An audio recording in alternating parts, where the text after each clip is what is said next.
It was midnight when the headlights rolled down our gravel lane, 3 trucks, slow, like they knew the ground and wanted to make sure we felt every rumble.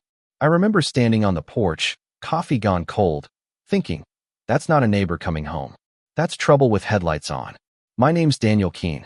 This place is Hollow Ridge, 8 dozen acres my father left me, and a red barn that smells like sawdust and cheap motor oil, and the kind of Sundays you remember even when you shouldn't. My granddad, we called him Earl, built the place with his hands and a stubbornness you can't buy. He died leaving a compass and a half-finished fence, and something else he couldn't hand over on paper. The idea that land is more than lines on a map. That idea is the heartbeat of everything that follows. The first letters were polite enough, typed from some law office 3 towns over. Violation, they said, remove the outbuilding, cease inappropriate use of common areas, noise complaints. There's always that moment when a thing that belongs to you is described as a problem, like someone wrapped your childhood in a complaint form and mailed it back. I called the HOA number, polite voices, recorded music, and the woman who came 2 days later had a ribboned clipboard and the kind of smile that practices itself in mirrors. She said her name was Lorraine. She said she was only trying to keep the neighborhood orderly. She said it like it was a prayer. Orderly, in Hollow Ridge, meant neat fences and trimmed hedges and eyes that watched for anything rough or different. And Lorraine, later I'd find out, she lived in a new development up the hill, a place called Cedarfield Estates, where the lawns looked like magazine cover photos and the HOA drove on official business and on ego. She told me, right there on the porch, that my barn was an aesthetic negative. I told her I fixed tractors there and raised bees and kept a shrine to my father's stories. She said that wasn't the point. They started small. A flyer under my mailbox. Community standards reminder. A developer's truck idling by the pond at dawn. Someone taking pictures of our outbuildings. Someone keyed a message into the paint of our old mailbox. Sell. Anonymous, of course. Cowardice has a paintbrush. I'll be honest. I'm not a man of confrontation. I like tools that fix things, not people.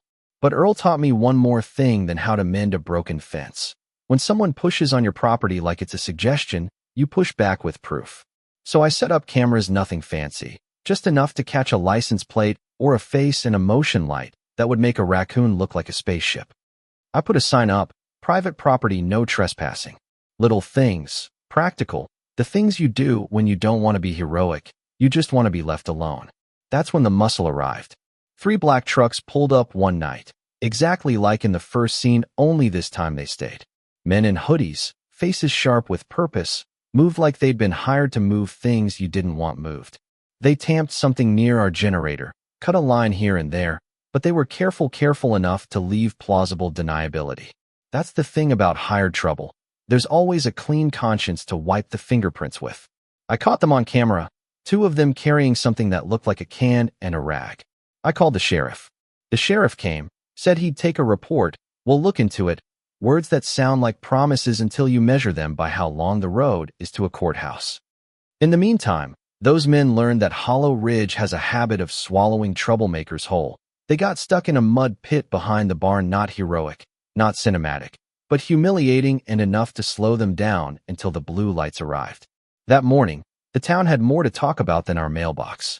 What shifted everything was when raw footage from our cameras, timestamps, clear audio, a man in a Cedarfield jacket ordering "handle it," made the rounds online.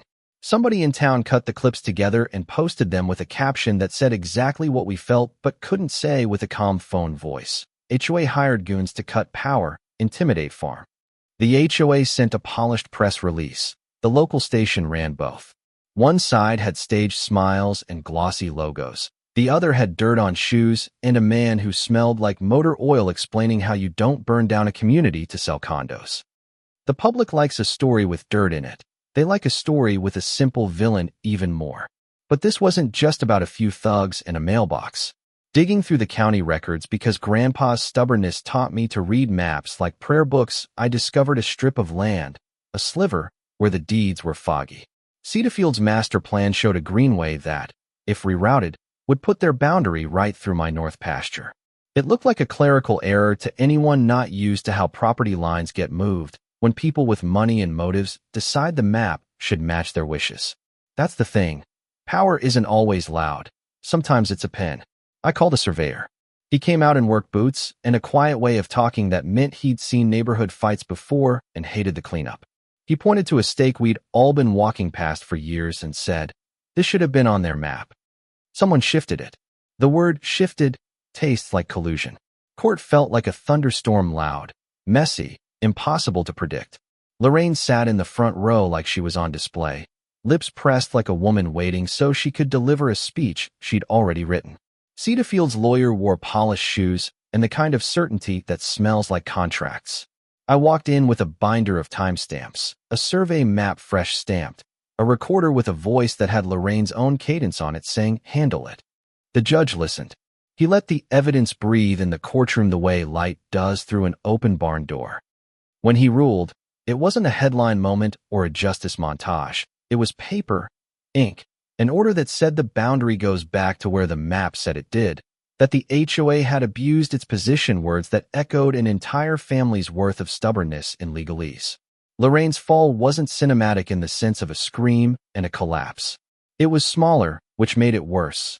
An audit, minutes of meetings showing votes to acquire land, bank transfers with names left intentionally vague.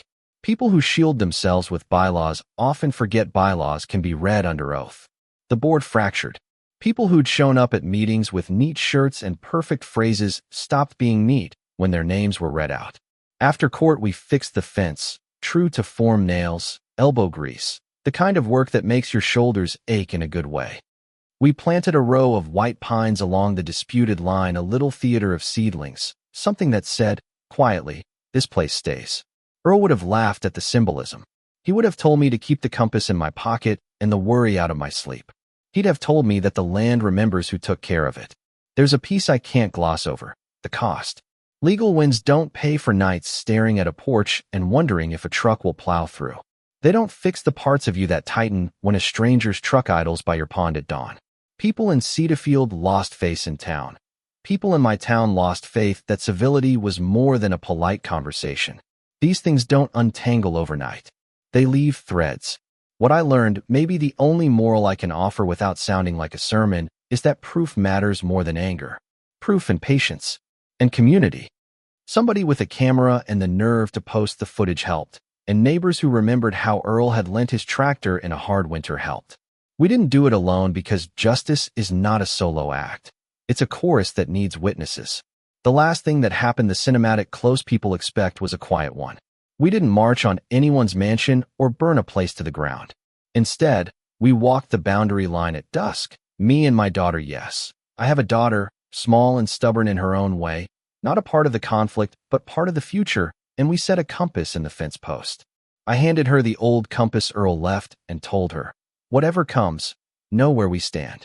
She held it like a talisman, then handed it back like it was too heavy. That's how you pass on land.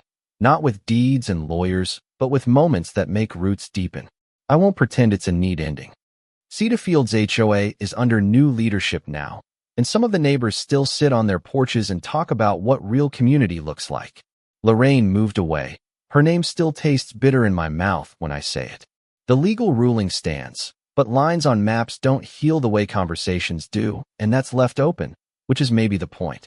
People will argue about what happened for years. People will take sides. They'll post videos and op-eds and neighborhood memos. Maybe that's healthy in a way. Maybe it keeps us honest. If you've stuck with me this far, tell me, where do you stand? When your home gets challenged, do you pull back or do you stand your ground? Was what we did right, or did we push too far? Drop your thoughts below. Tell me what justice looks like from your porch, and if you've got a story about a place you wouldn't let go, share that too. I want to know, were we heroes, fools, or just people trying to hold a line?